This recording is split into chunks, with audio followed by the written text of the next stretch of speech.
In cybersecurity, we talk a lot about building walls.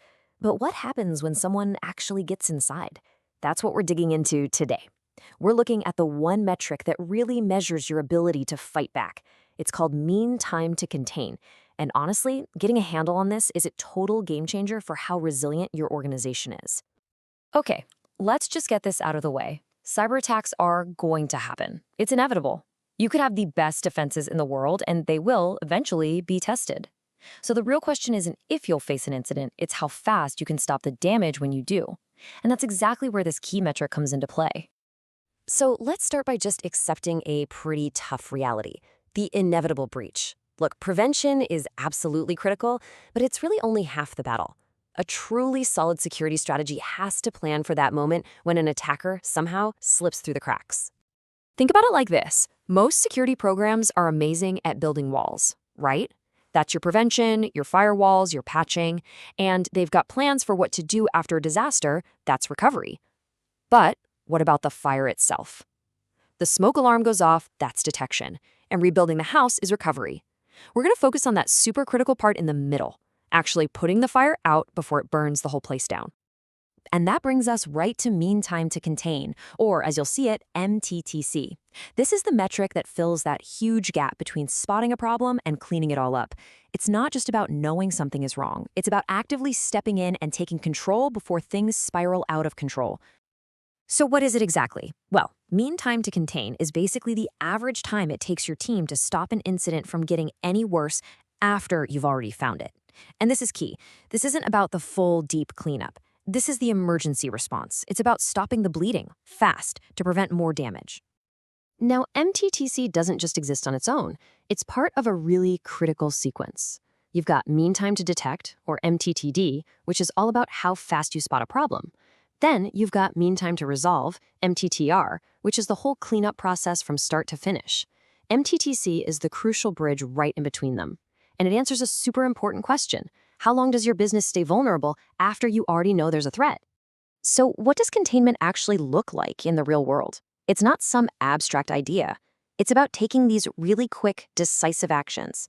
We're talking about things like yanking an infected laptop off the network immediately, or disabling a user account that's been compromised, or even blocking all communication to a hacker's command and control server.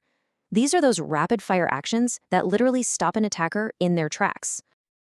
Okay, so here's that whole sequence laid out visually. Detection. That's your smoke alarm going off. Containment. This is the fire department rushing in and stopping the fire from spreading beyond one room. And only then, after it's contained, can you start the resolution, the repair work. You can really see just how critical that containment step is. If you skip it or you're too slow, the whole house is at risk. All right, so let's shift gears a little. Let's take this from just a technical metric to something truly strategic. Why should the execs, why should the board actually care about MTTC? Well, it's because this number directly translates into business impact and risk. First off, it dramatically cuts down on what we call attacker dwell time. Basically, it limits how long an attacker can run wild inside your network after you've spotted them. Once you've detected them, that clock is ticking loud. A low MTTC means you slam the door shut before they can steal more data, escalate their privileges, or tunnel deeper into your systems. And here's the bottom line. Speed equals savings. It's that simple. By containing an incident quickly, you limit the blast radius. That means fewer systems are hit, less data gets compromised, and that translates directly into lower recovery costs, less downtime for the business, and, let's be honest, way fewer regulatory headaches. And the difference here is it's just stark. You can see it right here. As your containment time gets longer, that business impact just skyrockets. A high MTTC can turn a small security incident into a full-blown business crisis. But a low MTTC, that can reduce that exact same incident to just a manageable, low-cost event. And finally, a low MTTC is a really powerful signal of a mature security program. It shows the people in charge that your security team isn't just sitting there watching alerts go by. It proves you have the plans, the tools, and, importantly, the authority to take decisive control right when it matters most. Okay, so we get it, it's important. But how do you actually get faster?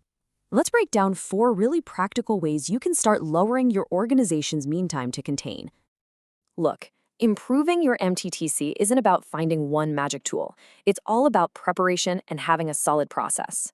First up, automation. This is your biggest lever for sure. Think about automatically isolating a suspicious device the second it's detected, without a human even having to click a button. Second, predefined playbooks.